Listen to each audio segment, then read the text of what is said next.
Surface tension. Surface tension is the third topic we have to discuss under the lesson properties of matter. So surface tension, simply saying, it is the tension that exists on surfaces of liquids. It is the tension that exists on surfaces of liquids. So if we take a surface of a liquid like this, and these are the tension forces, it is under a tension, and due to this tension, it can bear a perpendicular force acting on the surface. Due to the tension, it can bear a force like this. Let's take a force F. It can bear this perpendicular force F on the surface due to the tension or due to the surface tension. Now let's go into some situations that can be explained by using this surface tension. First one, small insects like water skaters, they can move on water. They can move on water because of this property, that is, due to the surface tension on the liquid layer, on the surface of the liquid layer, it can bear the weight of the small insect. So if we take like this, and this is the insect, tension forces will be acting like this upwards, hence the weight of the insect can be bared by the surface of the liquid layer. Then another one, water can be filled to a glass more than its capacity. When we take a glass like this,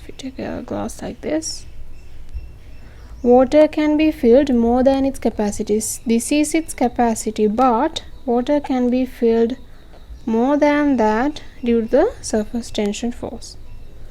Then small liquid droplets take a spherical shape. They take a spherical shape also due to surface tension.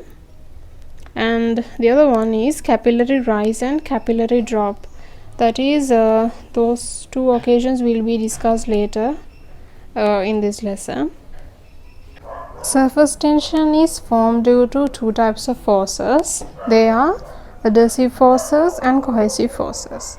That is, due to these two forces, surface tension exists on surfaces of liquids. So adhesive forces are attraction forces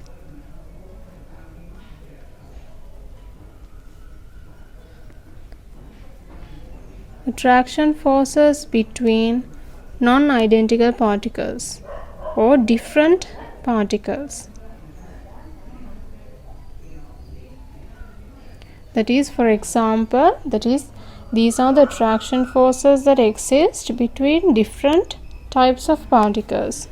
For example, water particle and a dust particle. Between a water particle and a dust particle, adhesive forces can be present. And cohesive forces are the attraction forces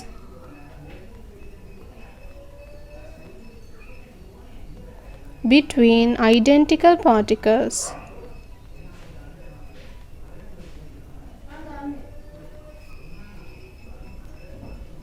That is, for example, between a water particle and another water particle, cohesive forces are present between water and water. So adhesive forces are the attraction forces between non-identical particles or different particles, and cohesive forces are the attraction forces between identical particles. Now let's further explain. When we are further explaining this, let's take a situation where adhesive forces are greater than cohesive forces, and a situation where cohesive forces are greater than adhesive forces. When adhesive forces are greater than cohesive forces, and we take a situation where a drop of liquid is on a surface, when adhesive forces are greater, the drop will take a shape like this on the surface. The liquid particles try to cling more and more to the surface, and it will obtain a shape like this. But when cohesive forces are greater than adhesive forces, this liquid drop will take a shape like this.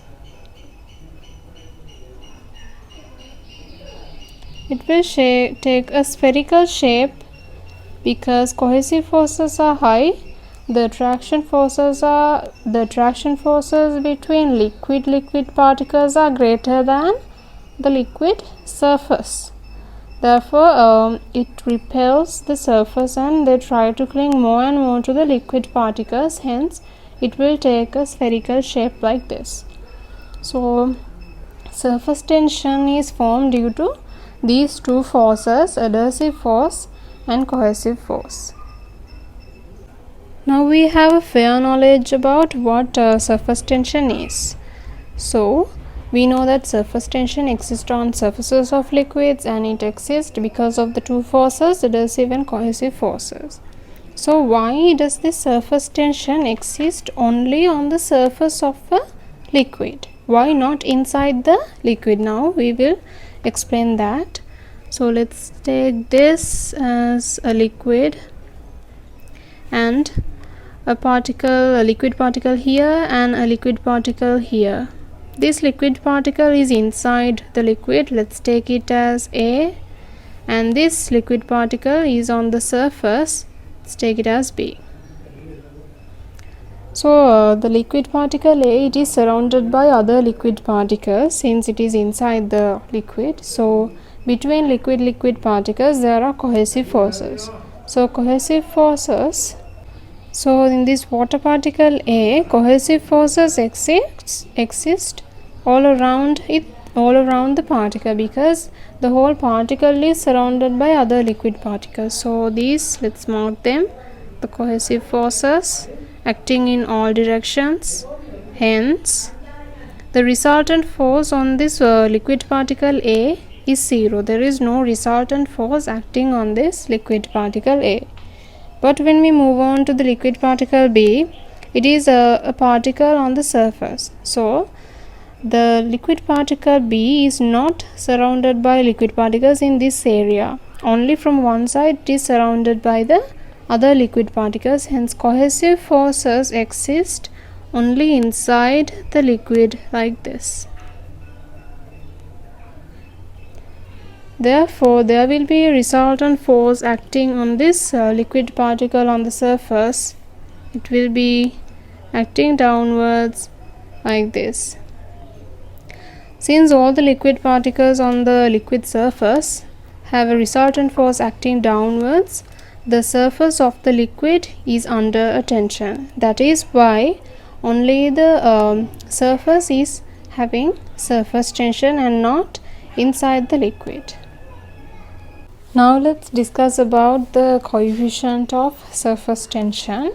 It is the force acting per unit length in one direction perpendicularly to an imaginary line drawn on the liquid surface. The force acting per unit length in one direction perpendicularly to an imaginary line drawn on the liquid surface. So if we take this as the liquid surface, and if we draw an imaginary line like this, the force acting per unit length. So there's a force acting. Let's take the force acting as F. It is acting perpendicularly to this imaginary line like this. And let's take the length of the imaginary line that we drew as simple L. So according to the explanation, the coefficient of surface tension, if we take the symbol capital T for coefficient of surface tension, it says it is equal to the force acting per unit length. So force per unit length, that is force F divided by the length, simple L. So this is the equation that we use in our lesson, surface tension. This is the main equation that we use. If we subtract F from this equation, we get F equals TL. And the coefficient of surface tension, its units are Here you can get the units from this equation. Force Newton, length in meters, we get Newton per meter, that is the unit of coefficient of surface tension, and then dimension of the coefficient, it is mt minus 2. So this is the equation that we use in our lesson, the main equation that we use in surface tension. The coefficient of surface tension changes with the change in temperature. That is, now we will discuss how this coefficient of surface tension changes with the temperature. So this is the graph for the variation of surface tension of a given liquid with the temperature. If we take the temperature theta into the x-axis, theta degrees Celsius, and the coefficient of surface tension capital T onto the y-axis, with the increase in temperature, the coefficient of surface tension or the surface tension, it decreases like this. This is the graph, or this is the type of variation the coefficient of surface tension shows with the change of temperature. Now let's see what angle of contact is. A liquid doesn't collide with a surface vertically or horizontally always, but the contact will be inclined. It will have inclinations. The surface tension force is also will be inclined. Because the contact is inclined, the surface tension force also will be inclined. To get a clear idea about the direction of the surface tension force, it is important to know about this angle of contact. We give the symbol theta to this angle of contact. Precisely saying, angle of contact is the angle between the solid surface and the tangent drawn at the point of contact inside the liquid. It is known as the angle of contact. Here are 4 different situations where a liquid is inside a tube, and 4 different types of meniscus. Now let's discuss each of these situations one by one. Let's first mark the angle of contact. So in the first instant, the angle of contact is, it is said that it is the angle between the solid surface and the tangent drawn at the point of contact. So let's draw the tangent to the point of contact. This is the point of contact. So the tangent that we can draw is this. This is the tangent that we can draw. So now we'll mark the angle of contact. It is the angle between the solid surface and the tangent drawn inside the liquid. So this will be the angle theta. This is the angle of contact. So this is the first instant. Here the angle is greater than 0 and less than 90 degrees. And if we mark the radius of this meniscus, so here when theta is greater than 0 and less than 90, and here you can see the meniscus, it is having a convex shape. That is because adhesive forces, here adhesive forces are greater than cohesive forces. Because the water particles on the surface, they are clinging more and more to the surface. Adhesive forces are the attraction forces between different particles. Hence, the adhesive forces here are greater than cohesive forces. And the radius of meniscus here, it is greater than the radius of the tube. If we draw the circle which is coming from this segment, it will be like this. When we draw this circle,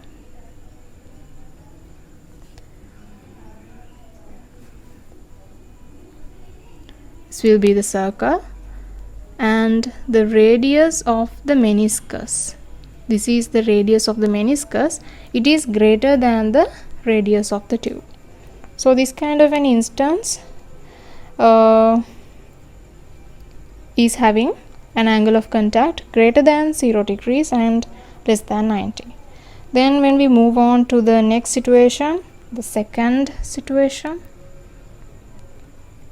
here if we mark the angle of contact, if we draw the tangent to the point of contact, it is contacting like this, so the tangent drawn will be like this. Here the angle of contact at this instant, the angle is 0 degrees. Theta is 0 degrees here. So here the liquid will wet the surface very well. Here also it is wetting the surface because adhesive forces are greater than cohesive forces. In the second situation also, adhesive forces are greater than cohesive forces. Here the radius of the meniscus is equal to the radius of the tube. If we draw the circle deriving from this segment, it will be inside the tube like this, and the radius of this meniscus, it will be equal to the radius of the tube. So here the meniscus is hemispherical. Meniscus is hemispherical. This kind of a situation will be witnessed when pure water and pure glass is used here. If pure water and pure glass is used, theta will be 0. Then when we move on to the third instance, here if we draw the angle of contact to this is a tangent to the point of contact, it will be like this, and the angle between the solid surface and the tangent drawn inside the liquid, so theta will be like this. As you can see, this theta is obtuse. It is an obtuse angle where theta is greater than 90. Theta is greater than 90 degrees here. And the radius of the meniscus, as in the instance 1, this is also having a greater radius. If we draw the circle like this, the radius will be greater than the radius of the tube. This kind of an instant here, cohesive forces are greater than adhesive forces because the particles on the surface are not clinging to the surface of the tube, but they are getting together, that is liquid particles are coming together. So when cohesive forces are greater than adhesive forces, the meniscus will take a concave shape. Here these are convex shaped meniscus because adhesive forces are greater than cohesive forces, but when cohesive forces are greater, the meniscus will be concave. So this kind of a situation can be found with pure mercury and pure glass. Then we are going into the fourth situation. If we draw the tangent to the point of contact, it will be like this. Hence the angle of contact will be 90 degrees like this. So theta is equal to 90 degrees in this instance. So this is a special instance where cohesive forces are equal to adhesive forces. This kind of a situation can be found when distilled water is in a silver vessel. If this is distilled water and this is a silver vessel, this kind of a situation can be obtained. So here now we know how to mark the angle of contact, and it is the angle between the solid surface and the tangent drawn to the point of contact, and we know these four situations very well now. Now let's discuss another two important topics in this lesson, surface tension, that is capillary rise and capillary drop. So this capillary rise and capillary drop, those are two situations that takes place as a result of surface tension. When a capillary tube with a small radius is inserted into a liquid, depending on the strength of adhesive and cohesive forces of the liquid column inside this capillary tube will move up or down inside the capillary tube.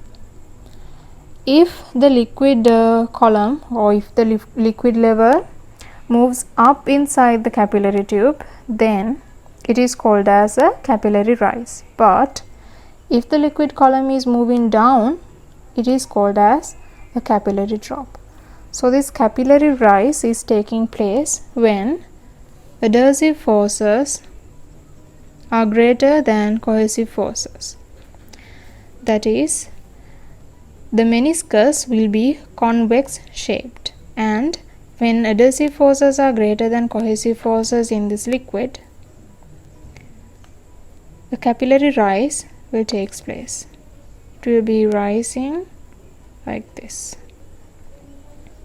But if cohesive forces are greater than adhesive forces, then a capillary drop will take place. That is because cohesive forces are greater. So that is how this capillary rise and capillary drop depends on these adhesive and cohesive forces. That is, if adhesive forces are high, a capillary rise will take place, and if cohesive forces are high, a capillary drop will take place. Now let's discuss in detail about capillary rise. So if this is a liquid column inside a capillary tube, and if it is rising a height of simple edge like this, first let's mark the angle of contact in this. Here you can see the convex, there's a convex meniscus, therefore adhesive forces must be greater than cohesive forces. So if we mark the tangent to the point of contact, it will be like this, and the force F, the surface tension force, will be acting along the tangent. Let's name it as capital F. The angle of contact is the angle between the wall and the tangent drawn, so this will be theta. And if we draw the circle created by this meniscus, it will go like this.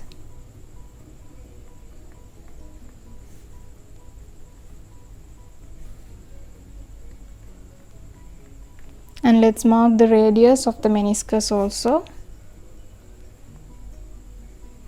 like this. It is let's name it as capital R, and let's mark the radius of the capillary tube also as simple R, like this.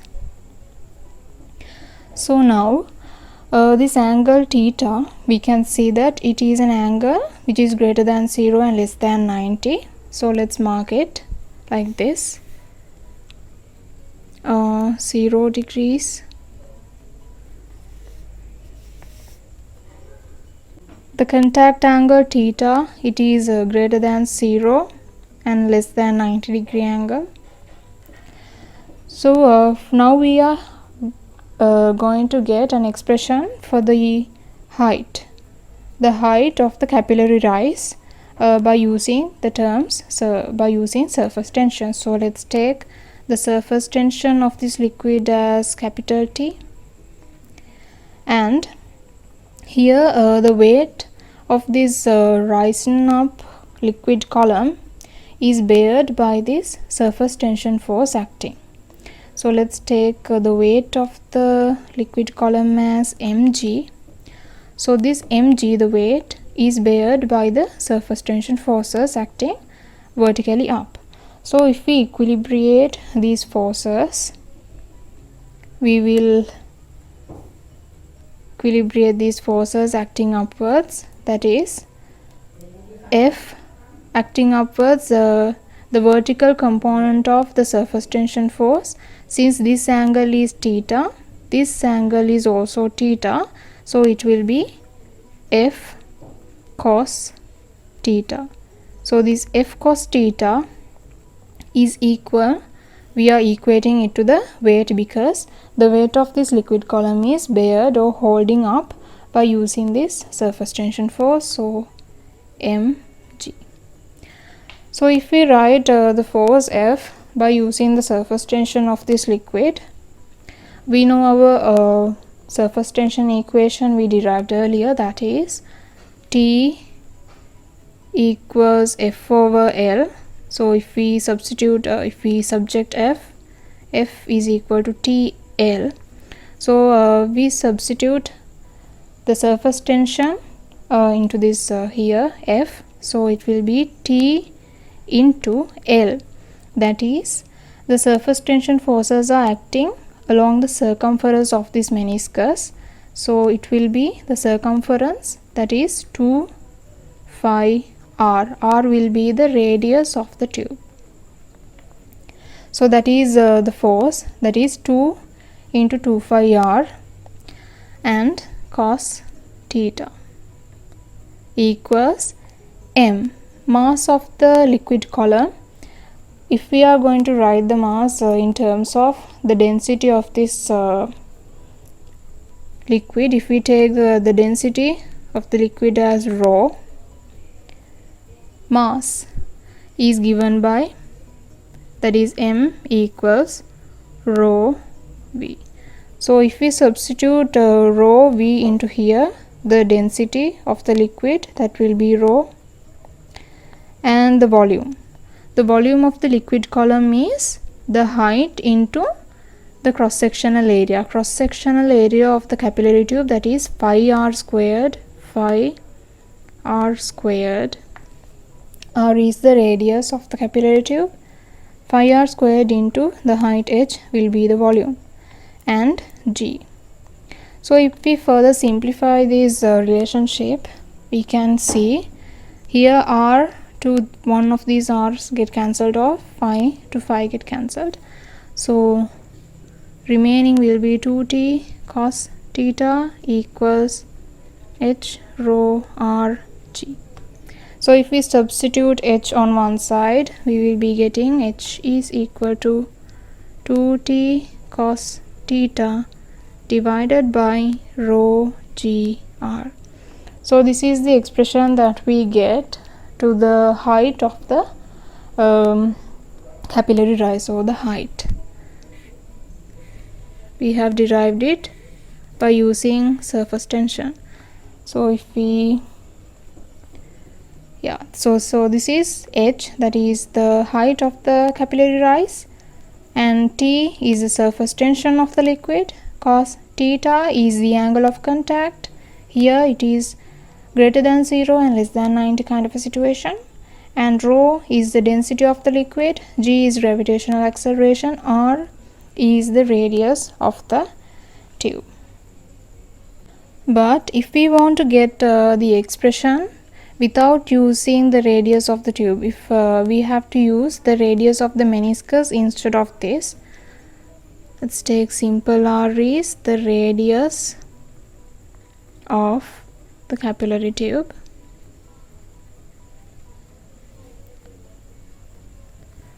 Capital R is the radius of the meniscus.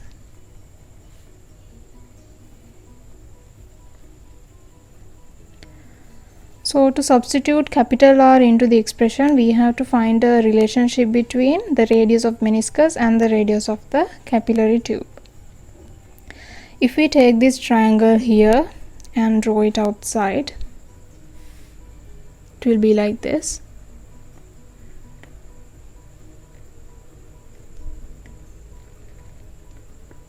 And this is capital R and simple r. If we look here, this is the angle of contact. It is equal to here, that is this is theta, and since this is the tangent drawn to the point of contact, this angle here, it is a 90-degree angle. So since this is theta, this is 90 minus theta, and this here is a 90-degree angle. So if this is 90 minus theta, this angle here is theta. So if we mark that angle in this triangle, it will be like this.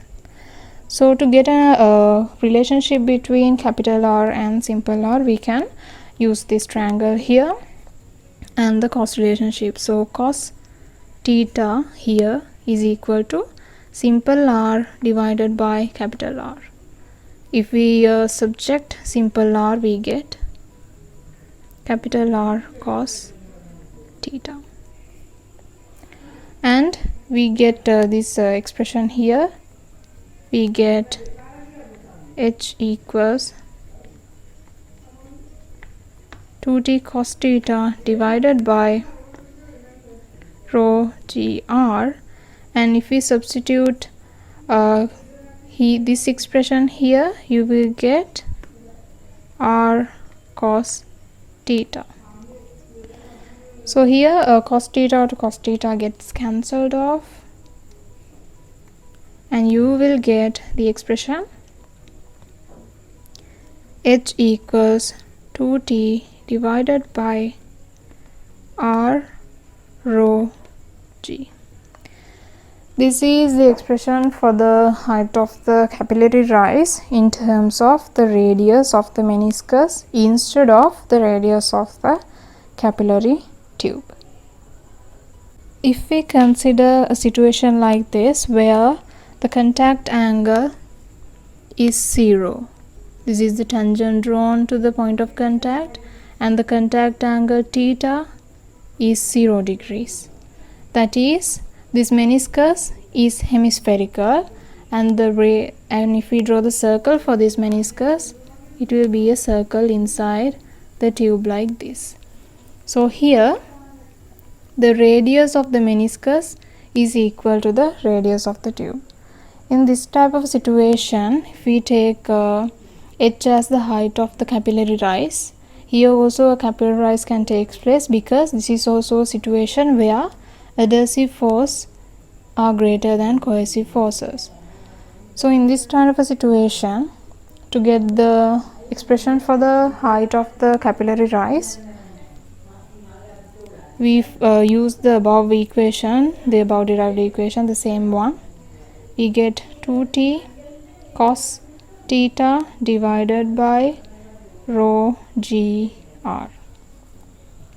So here theta is 0, that is cos 0. Cos 0 is equal to 1. So this cos theta expression, this whole thing becomes equal to 1. So the expression that we get for the capillary rise is 2t over rho gr. This is an instance where water with glass, that is pure water, pure glass instance, the contact angle becomes 0 degrees. So if it is 0, this is the expression that we get to calculate the height of the capillary rise in this kind of a situation.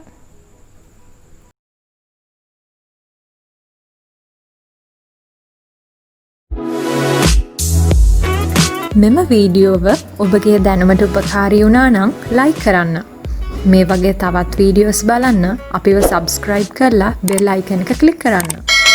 ඔයාලගේ යාළුවන්ටත් දැනගන්න share කරන්න අමතක කරන්න එපා.